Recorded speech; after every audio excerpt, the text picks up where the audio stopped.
नमस्कार, स्वागत है आप सभी का। आप देख रहे हैं डीडी न्यूज और वक्त हो चला इकोनॉमी टुडे की शुरुआत करने का।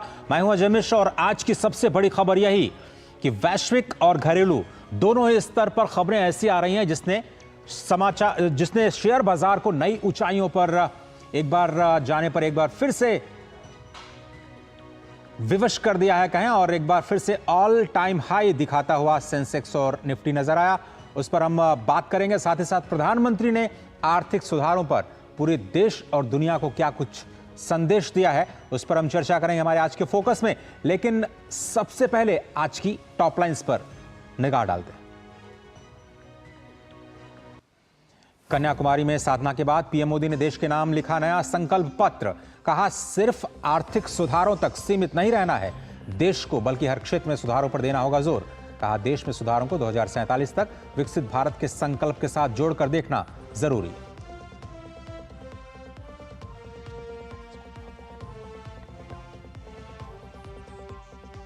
पीएम मोदी के विकसित भारत के निर्माण में स्पीड, स्केल, स्कोप और स्टैंडर्ड पर फोकस करने का किया आह्वान। मैन्युफैक्चरिंग में जीरो डिफेक्ट और जीरो इफेक्ट के मंत्र की याद दिलाई। भारत को नई ऊंचाइयों की ओर ले जाने के लिए सभी नागरिकों से योगदान करने का किया आह्वान। लगातार तीसरी बार मोदी सरकार की आहट के बीच शेयर बाजार ऑल टाइम हाई पर। और यूपीआई ने रचा एक बार फिर से नया इतिहास। मई महीने में 14 अरब से ज्यादा ट्रांजैक्शन के साथ एक बार फिर से डिजिटल भारत ने दी दस्तक।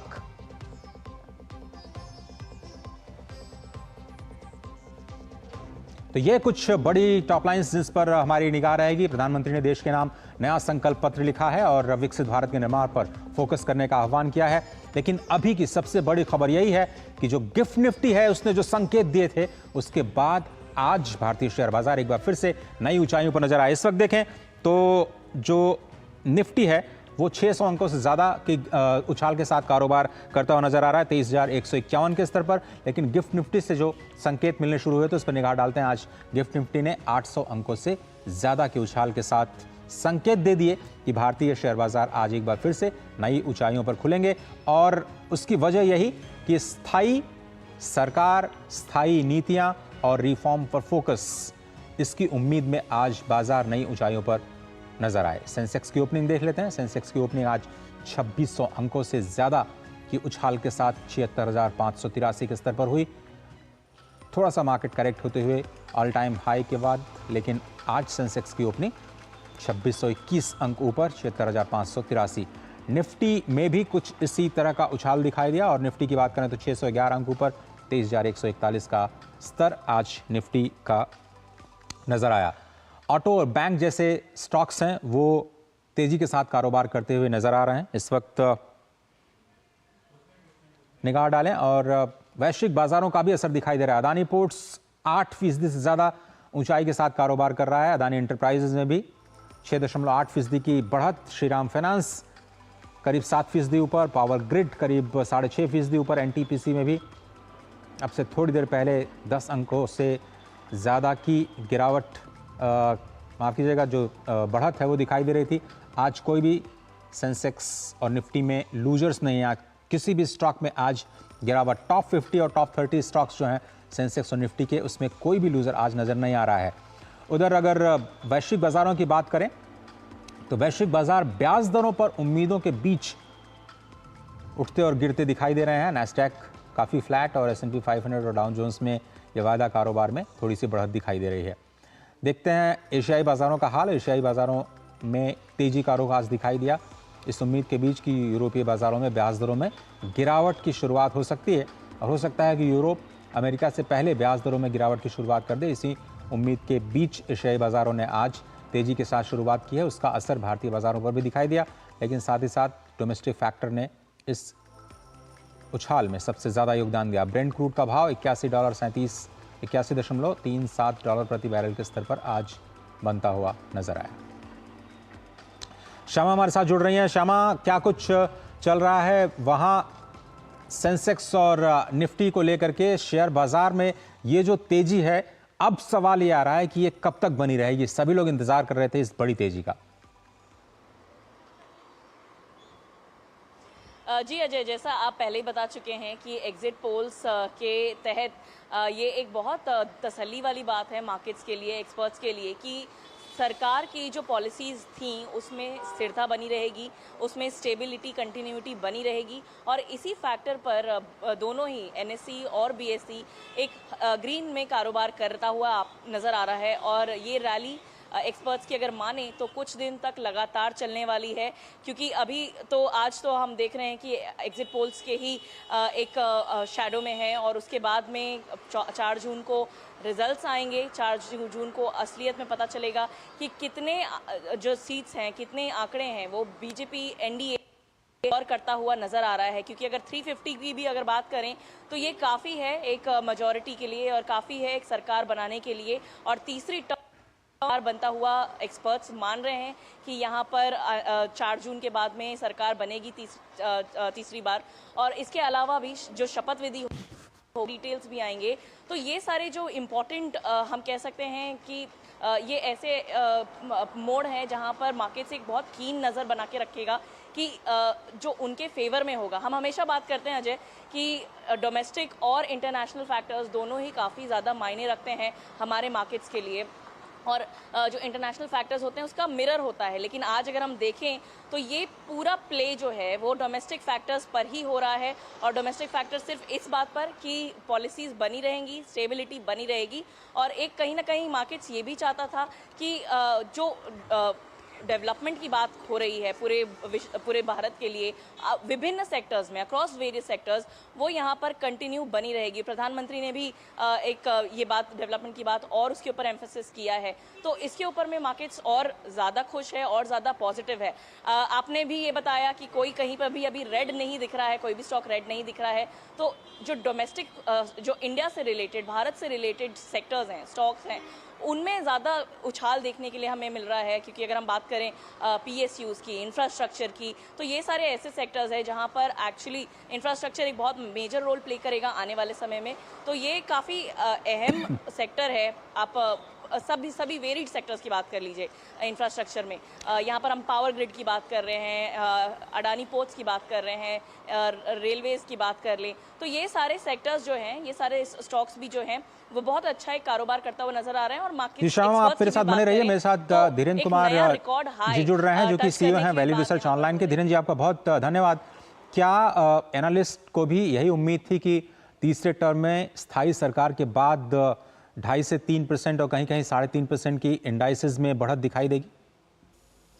नहीं, कितने परसेंटेज की वृद्धि होगी? बाजार खुलते ही 4% करीब बढ़ गया है। और अभी इलेक्शन के रिजल्ट्स क्लियरली नहीं आए हैं। भविष्य में क्या होगा, कम समय में बाजार को आंकना बड़ा मुश्किल है। लेकिन एक चीज के बारे में मैं बहुत निश्चिंत हूँ कि जिस तरह की स्टेबिलिटी की उम्मीद की जा रही है, ये चाहे रिजल्ट जो भी हो, अगर एक स्टेबल गवर्नमेंट आती है और जिस तरह का फाउंडेशनल वर्क पिछले 10 साल में किया गया है, खासकर बिजनेसेस के लिए, तो उसमें जो प्रधानमंत्री की चिट्ठी है जिसमें कि 3-4 चीज बड़ा क्लैरिटी से लिखा हुआ है, कि मैं 3-4 मैसेज उसमें लेता हूँ कि स्पीड, स्केल, स्कोप और स्टैंडर्ड्स के बारे में जो बात की गई है, मुझे लगता है कि जरूर कोई हमें उम्मीद रखनी चाहिए कि अब कोई बहुत ही फंडामेंटल रिफॉर्म की जरूरत नहीं है। अभी हमारे यहाँ बहुत सारे फ्रिक्शंस जो बिजनेस करने में होता है, लोगों तक सुविधा पहुँचाने में होता है, ट्रांसपेरेंसी की जरूरत है, बहुत सारे प्रोसीजरल रिफॉर्म्स की जरूरत है।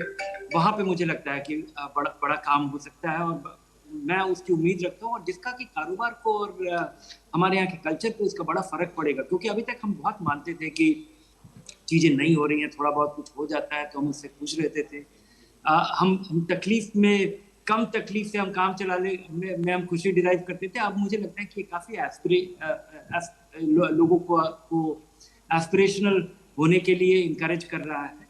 और यहाँ पे और बाजार को तो केवल स्टेबिलिटी चाहिए, स्टेबिलिटी और कंटिन्यूटी चाहिए, जहाँ पे उन्हें कोई बाजार में और बिजनेसेस के लिए कोई नेगेटिव सरप्राइज नहीं मिले।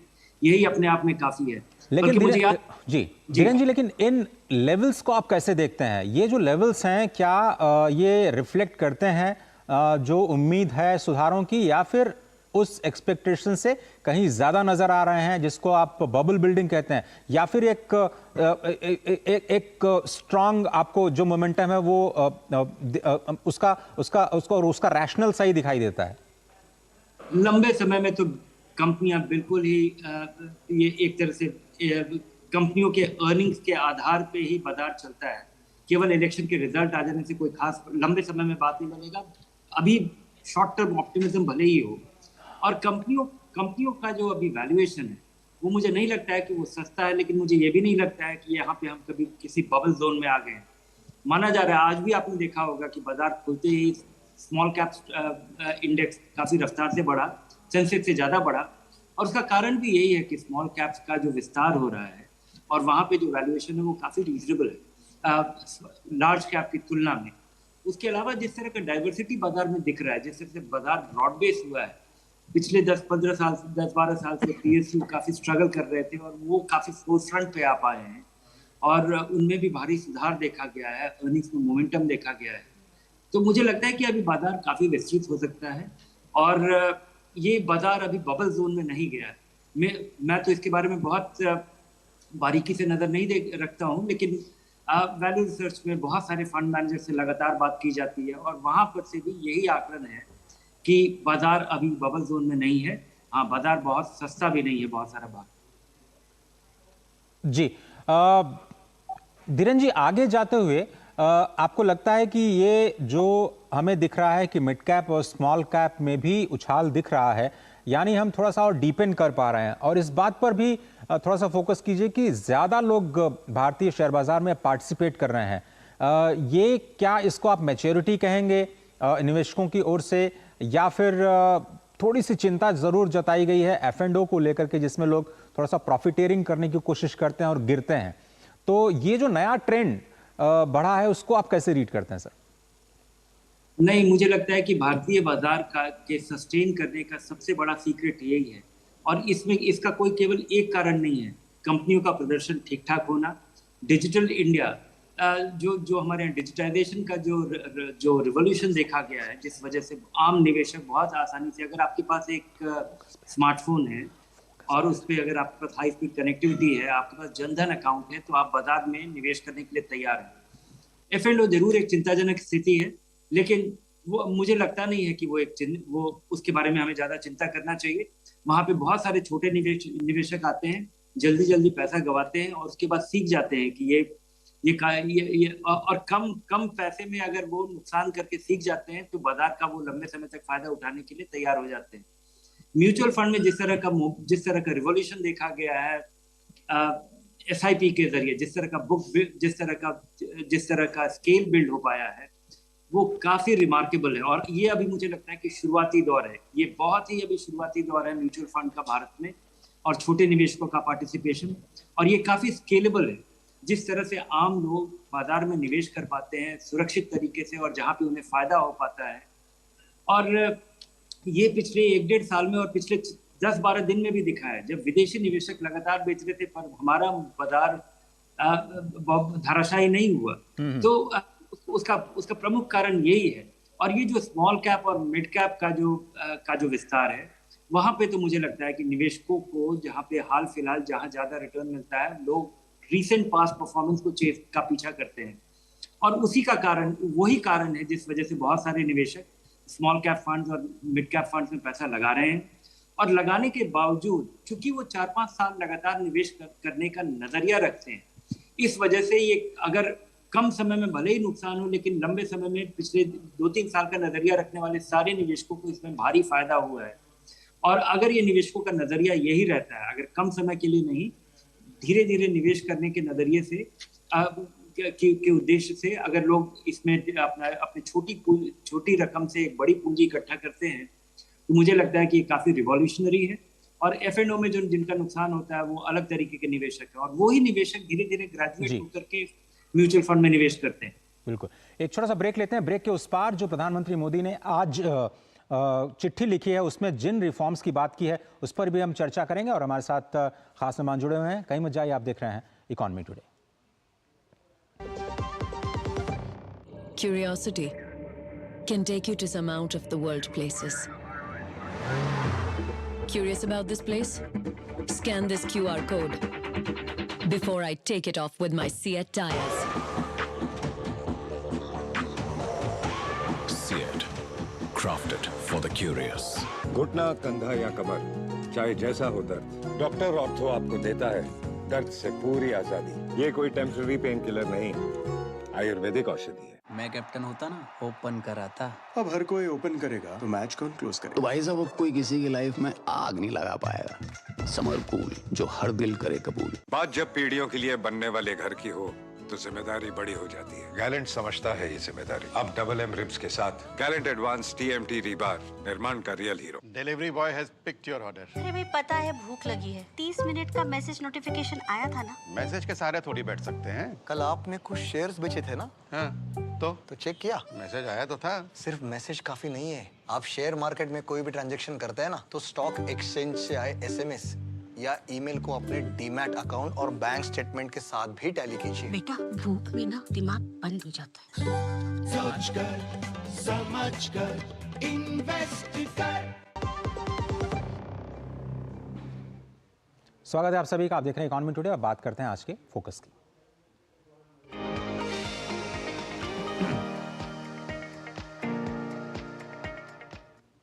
हमारा आज का फोकस है प्रधानमंत्री मोदी ने जो साधना, कन्याकुमारी में जो उन्होंने साधना की, उसके बाद जो नए संकल्प रखे, उसमें उन्होंने स्पष्ट तौर पर भारत को साल 2047 तक विकसित राष्ट्र बनाने का संकल्प एक बार फिर से दोहराया है। सुधारों को आर्थिक सुधारों तक सीमित नहीं रखना है, देश में सुधारों को सभी दिशा में लागू करना है।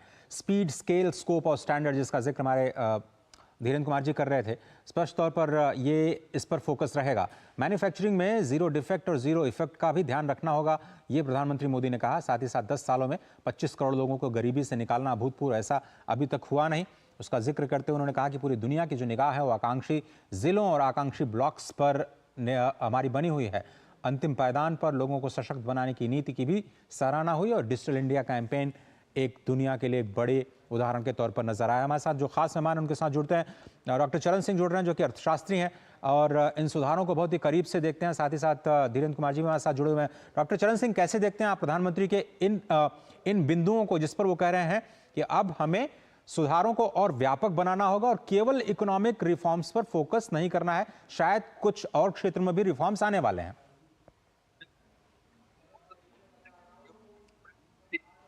फिलॉसफिकल रोड मैप सामने आ रहा है। जैसे आपने कहा कि 4 बिंदु, वैसे तो प्रधानमंत्री काफी दिन से परफॉर्म, रिफॉर्म एंड ट्रांसफॉर्म की बात कर रहे थे, तो उसी को आगे वैसे उन्होंने जैसे बढ़ाया है, जब उन्होंने कहा स्पीड है, स्केल है और स्टैंडर्ड्स हैं और स्कोप है। तो पर ये जो जीरो डिफेक्ट जीरो इफेक्ट की बात है, इसमें आप देखिए सस्टेनेबिलिटी की बात आ जाती है, क्योंकि जहां हम कहते हैं क्वालिटी हम लोगों ने मेंटेन करनी है, इतना ट्रस्ट क्रिएट करना है, क्रेडिबिलिटी इंडियन प्रोडक्ट में होनी चाहिए कि जब हम एक्सपोर्ट करें तो लोग के हाँ, जैसे हम लोग बचपन में कहते थे मेड इन जर्मनी का मतलब फ्लॉलेस, उसी तरीके से मेड इन इंडिया का मतलब फ्लॉलेस होना चाहिए। पर प्रधानमंत्री एक कदम आगे जा रहे हैं। इन्होंने G20 में लाइफ का भी कॉन्सेप्ट दिया था, पर एक कदम आगे जा रहे हैं जहां कह रहे हैं जीरो इफेक्ट। जीरो इफेक्ट का मतलब है कि एनवायरनमेंट पे नेगेटिव इम्पैक्ट नहीं आना चाहिए, जो विदेशों में इस चीज के बारे नहीं सोचा गया। पेटेंट्स इतने पॉल्यूटिंग करते रहे हैं, नहीं सोचा गया। तो प्रधानमंत्री ने ये जो कॉन्सेप्ट लाए हैं, और ये हमारा इंडिया का कॉन्सेप्ट है, जहां पे लाइफ की बात आती है कि सस्टेनेबल ग्रोथ पे जोर दिया जाता है। प्लैनेट में हर जीव, और इस पे प्रधानमंत्री जी ने काफी अच्छी स्पीच दी थी G20 के टाइम, कि प्लैनेट में हर जीव को हम अपने साथ लेके चलते हैं, पशु हो, पक्षी हो या पौधा हो। तो उसी चीज पे जब जीरो इफेक्ट की बात आती है तो एनवायरनमेंट पे बहुत जोर दिया जाता है। इस टाइम जो प्रधानमंत्री कह रहे हैं कि हमें 1947 के टाइम, जब 1897 में विवेकानंद जी ने कहा कि 50 साल के आगे हम लोगों को 1947 में आजादी मिली, ग्रेट सैक्रिफाइसेस की जरूरत है। इस टाइम पे प्रधानमंत्री ने कहा है कि 25 सालों में मुझे ग्रेट कंट्रीब्यूशन और सस्टेन्ड कंट्रीब्यूशन की जरूरत है, ग्रेट एंड सस्टेन्ड कंट्रीब्यूशन। तो मुझे जो लग रहा है, जिस तरीके का मन में विचार है कि विकसित भारत बनेगा, पर विकसित भारत एक रोल मॉडल बनेगा जिसमें एक्सप्लॉयटेशन नहीं होगी, ना लेबर की ना एनवायरनमेंट की, पर ऑल राउंड 360 डिग्री ग्रोथ होगी और एक रोल मॉडल बन जाएगा दुनिया के लिए कि इस तरीके की भी ग्रोथ की जा सकती है। धीरेन्द्र कुमार जी, आप कैसे देखते हैं ये देखते हुए कि अभी हमने GDP डेटा देखा, काफ़ी पॉजिटिव रहे, हमने GST नंबर्स देखे, वो भी काफ़ी एनकरेजिंग रहे, UPI के हम नए बनते रिकॉर्ड देख रहे हैं, PMI के नंबर्स काफ़ी पॉजिटिव हैं, तो क्या हम फंडामेंटली एक मजबूत आधार तय कर पा रहे हैं, बना पा रहे हैं 2047 जिसकी बात प्रधानमंत्री कर रहे हैं? जी हाँ, मुझे लगता है कि इन सब चीजों की तैयारी पिछले 10 साल में ही हुई है। जीएसटी के बारे में हम सोच भी नहीं पाते थे और बहुत सारा आउटस्टैंडिंग, अभी भी अगर आप देखें कि जीएसटी के इम्प्लीमेंटेशन में बहुत सारे कॉर्नर्स कट किए गए थे इसको केवल चालू करने, इसके शुरुआत के लिए, कि अभी भी इसमें अल्कोहल और पेट्रोलियम प्रोडक्ट अभी नहीं है, जिसकी वजह से इकोनॉमी का आधार काफी बड़ा हो सकता है। इससे राज्यों को भी फायदा हुआ है और जिस तरह से राज्यों को बहुत आसानी से बिना किसी लीकेज के और वेल एडमिनिस्ट्रेड ये जीएसटी के आधार पे जिस तरह से रेवेन्यू मिल पा रहा है, लोग बहुत बड़े डेवलपमेंटल प्रोजेक्ट पे इम्बार्क कर पा रहे हैं। तो मुझे लगता है कि हमारे जो कुछ भी तैयारी की है, जो डिजिटल इंडिया का फायदा हमें हमारे डोमेस्टिक फ्लोज में दिख रहा है जी, जिस तरह से सेविंग और जिस तरह से बाजार का आधार बहुत ही व्यापक हो रहा है, इन चीजों को जो हमारे यहाँ इनडायरेक्ट फायदा है इन सारे रिफॉर्म्स का, उसका आकलन कर पाना बड़ा मुश्किल है। लेकिन और वो हमारे इकोनॉमी के स्केल में दिख रहा है।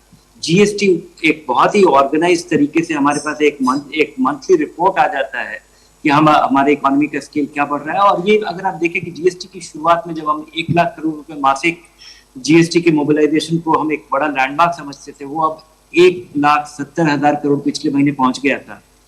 तो ये 70% की वृद्धि, ये बहुत ही बड़ा माइलस्टोन है। डॉक्टर साहब, जब 8.2% की जीडीपी आई पिछले साल की, प्रधानमंत्री ने कहा यह ट्रेलर है। क्या हम ये मान के चलें कि देश में 7% से 8% का न्यू नॉर्मल हम जीडीपी के लिए लेकर के आगे बढ़ने के लिए इस वक्त तैयार हैं? मुझे लग रहा है, क्योंकि जिस तरीके का उत्साह है और जिस तरीके के रिफॉर्म्स आ रहे हैं और जिस तरीके का ग्रोथ का आंकड़े आए हैं, आपने उस रिपोर्ट में देखा कि जब 8.2% हमने कहा, तो अब देखिए अगर आप एवरेज देख लीजिए इस साल का, तो उस साल के एवरेज में भी आपको लगेगा कि पहली तिमाही में भी 8.2, दूसरी में 8.1, तीसरी में 8.6, चौथे तिमाही में 7.8। तो हम लोगों का ग्रोथ रेट ऑलरेडी 8 से ऊपर जा ही रहा है। और अगर उसके अलावा थोड़ा अंदर गहराई से देखें तो आप देखेंगे मैन्युफैक्चरिंग, कंस्ट्रक्शन, इनकी ग्रोथ रेट 9.9% के करीब जा रही है। इसका अच्छा, फिर एग्रीकल्चर का भी जो पहले हमें डर था एल नीनो का, वो इस टाइम पे वो डर खत्म हो रहा है। तो इसलिए इस वर्ष तो पक्का ही मुझे लग रहा है कि हम 8% को क्रॉस कर सकेंगे। उसके साथ साथ जो नीतियों की कांस्टेंट और नीतियों की जो स्टेबिलिटी सामने आई है, वो भी क्लियर दर्शा रही है कि कॉन्टिन्यूटी रहेगी। तो इसलिए ग्रोथ पे वो पॉजिटिव असर रहेगा ही रहेगा। अब देखिए कि हमारा इंटरेस्ट रेट कंट्रोल में है, इन्फ्लेशन कंट्रोल में है। दुनिया भर में इस टाइम पे इन्फ्लेशन नीचे आ रही है, कह रहे हैं कि इंटरेस्ट रेट साइकिल रिवर्स होने का चांस है। आपकी रिपोर्ट ने भी कहा कि यूरोप में चांस है, क्योंकि वहां 2.3% इन्फ्लेशन चल रही है। अगर हम लोग अपना इंटरेस्ट रेट साइकिल का रिवर्स करते हैं तो ग्रोथ को एक इम्पेटस और मिलेगा। तो इसलिए मुझे लग रहा है कि 8% से ऊपर इस वर्ष की ग्रोथ रेट आनी चाहिए। और यही कारण है कि आप जो कह रहे थे कि स्टॉक मार्केट इतना उछाल ले रही है, उसका कारण ही ये है, दुनिया में इस टाइम पे कोई भी देश ऐसा नहीं है जहां पे पॉजिटिव्स इतने स्ट्रांग हो गए हैं। तो इसलिए ये मार्केट भी इसी रफ्तार पे मुझे लगता है आगे बढ़ती जाएगी। तो वो कॉन्फिडेंस देती है, जैसे मार्केट बढ़ती है, एफडीआई आता है, इन्वेस्टमेंट बढ़ती है, इंटरेस्ट रेट एडजस्ट होना शुरू हो रहा है, तो एक किस्म का जो कॉन्फिडेंस क्रिएट हो जाता है, वो अपने आप में ही सेल्फ ड्राइविंग ग्रोथ को करता है। जी, मेरे पास वक्त इतना ही है। बहुत बहुत धन्यवाद डॉक्टर चरण सिंह, वक्त निकालने के लिए। धीरेन्द्र कुमार जी, हमेशा की तरह जुड़ने के लिए आपका इस प्रोग्राम में शुक्रिया। लेकिन स्पष्ट तौर पर इकोनॉमी के मोर्चे से कई सारी अच्छी खबरें आ रही हैं, जिनका असर आज शेयर बाजार ने स्पष्ट तौर पर दिखाई दिया। और आगे जाते हुए ये भी स्पष्ट तौर पर दिख रहा है कि जो आज तेजी दिखी है, वो कल के आंकड़ों के बाद शायद और भी आपको मजबूत होती हुई नजर आएगी। और कल सभी की निगाहें, जैसा कि हम सभी को इंतजार है कि चुनाव के नतीजे क्या होंगे और उसके बाद क्या ये सेंसेक्स और निफ्टी या जो शेयर बाजार हैं, दूसरे वित्तीय बाजार हैं, इसी मजबूती को बरकरार रख पाते हैं। क्या सरकार रिफॉर्म्स की दिशा में आगे बढ़ेगी? मोदीनॉमिक्स और तमाम मुद्दों पर लगातार हम इकोनॉमिक टुडे में चर्चा लेकर के आते रहेंगे। फिलहाल आज के इस अंक में सिर्फ इतना ही। पूरी टीम को दीजिए इजाजत। नमस्कार।